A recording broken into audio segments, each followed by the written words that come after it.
This is Corey Hanneman at FirmeCrete, sharing a little slide and story about the Brass Goddard House front porch restoration on 9th Street in Austin, Texas.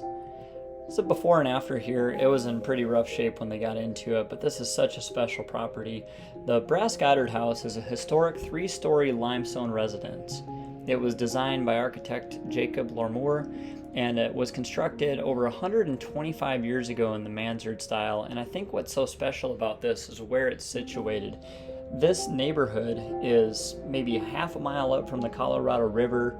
This house is maybe 2 blocks off of Lamar Boulevard, and it is just old school, classic Austin fantasticness. But it was in rough shape when we got the bushes away from that side there. There's some neat things going on. There was these precast blocks around the perimeter, but the deck was in rough shape. There was shoring that needed to happen. The concrete was badly cracked. The overlay that looks like it was installed probably in the 1950s, 60s, or 70s had started to delaminate.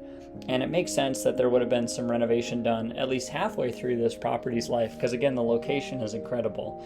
The view overlooks downtown. It's very close, and at nighttime you see the Capitol lit up, you see the Austin skyline, and it's just hard to imagine a better location for a house, or a more significant house. This restoration though really kind of reminds me of like a Singer Porsche restoration, where you hang on to everything that's special and you try to stay true to what the original designer did, but you have to add modern methods and materials to get it to work right. So in this photo you can see the beams that were added, the temporary post that was up there, and then what Koch McIntyre did is they actually stripped off all of those precast elements that you see around the edge of that porch there, and you can see that design with the deep grooves. It was about a 3/4 inch overlay, and you can see on the top of those precast elements how it's rounded over and just finishes neatly on each of those. But they had to tear all that out, and they salvaged those precast blocks and then cast new structurally sound concrete, getting to a design that would honor this 125-year-old gem deep in the heart of Austin, Texas was no small thing. We went through a series of mock-ups to get the shape right, to get the color right, to get the sand exposure right. It had to look brand new and 100 years old at the same time.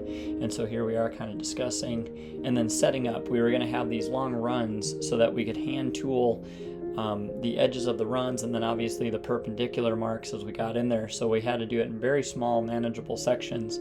Also here you can see that cold joint between the precast pieces and the brand new cast in place concrete.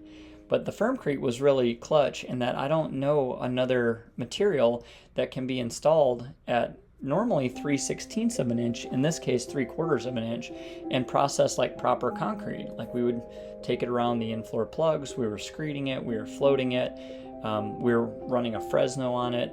And again, you can see how we kept it in very small, manageable lanes so that we could take our time and impart these crosscuts to have the tiles like we had 60 or 70 or 100 years ago. We'd set up on the second day with our materials kind of off to the side and just be operating on what we had done the day prior. And the temps were low. It was winter time, so nighttime lows might have been 45, daytime highs might have been 60. And it was astonishing to us like how hard the material got, but then also how forgiving it was to expose the aggregate.